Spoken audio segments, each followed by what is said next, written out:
I told the admiral, continued he, that I hoped that the Prince Regent would know the treatment which I receive here.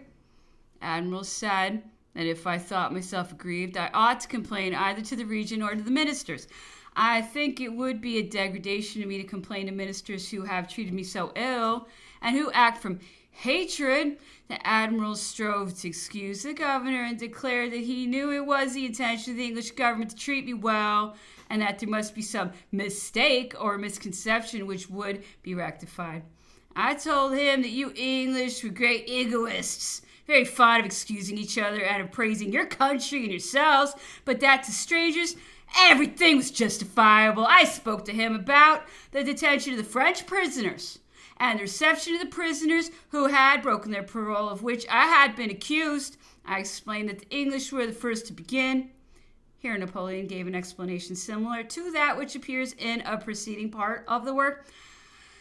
I then published in the Moniteur the names of several English who had violated their parole and escaped before any Frenchman had done the same. For it was much easier to escape in France than in England, as the English prisoners were allowed great liberty and much more space than the French were in England. But the fact is that your ministers hate me because I acted vigorously and always retaliated upon them.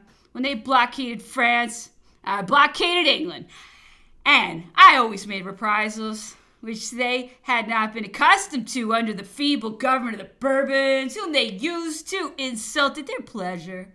I told him that the English would hereafter repent of having prosecuted the war with so much hatred against me. If they had left me in France after my return to Elba, all Europe would have been quiet, France contented, no internal commotions nor hatred against the English for forcing on the nation a king whom they detested. The revolutionary spirit which exists now against the actual government of France may find its way to England, and if so, there is no knowing how it may terminate. I told him also, continued Napoleon, that I had been well pleased at the capture of Copenhagen, because it made bitter enemies of the Danes without injuring me, for it was not ships that I wanted, but naval officers and seamen who were all left behind to man my vessels. I also informed him that the capture and robbery of the Spanish frigate pleased me, as it caused you to be hated in Spain, where you might have been and were popular before, and besides was unworthy of a great nation. I told him that I did not receive money direct from Spain, that I got bills upon Vera Cruz, which certain agents sent by circuitous routes by Amsterdam, Hamburg, and other places to London, as I had no direct communication. The bills were discounted by merchants in London, to whom 10% and sometimes a premium was paid as their reward.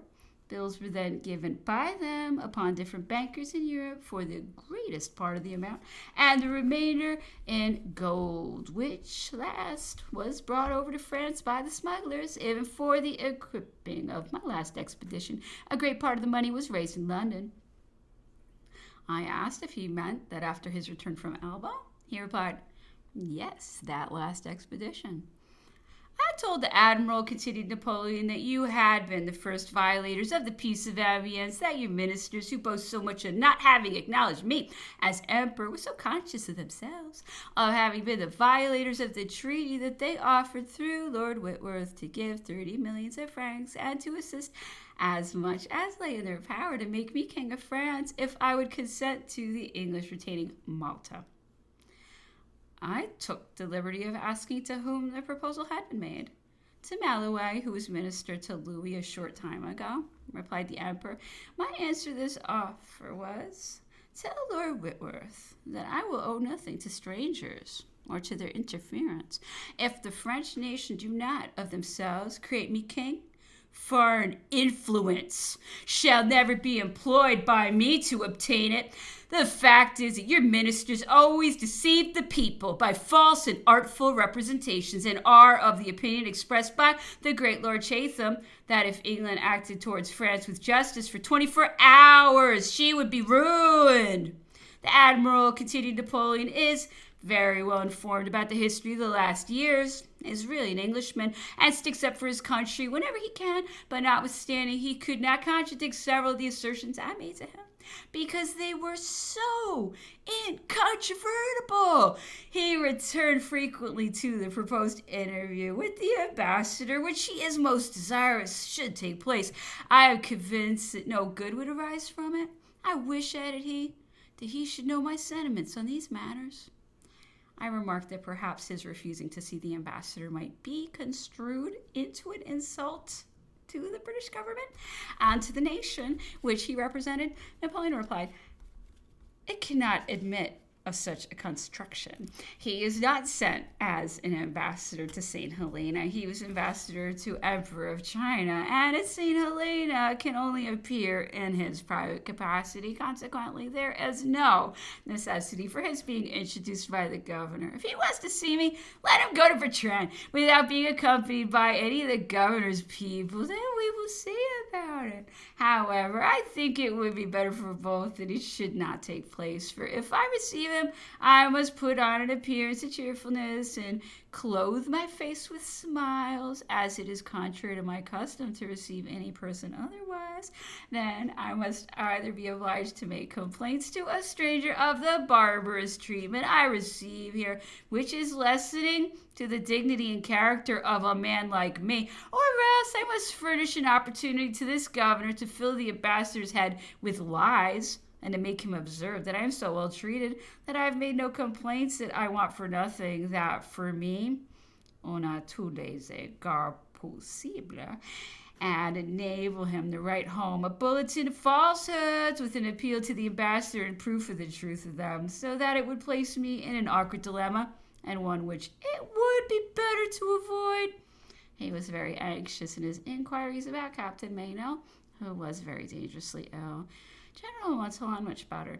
I showed him the Naval Chronicle, in which there was a long article about the death of Captain Wright. No person, said Napoleon, asserts positively that he had seen him murdered, and the principal evidence who testifies to the belief of it was a man who was himself in prison. Let him be asked for what crime he was thrown into a jail. It is not a place for honest people or for those whose testimony could be relied upon.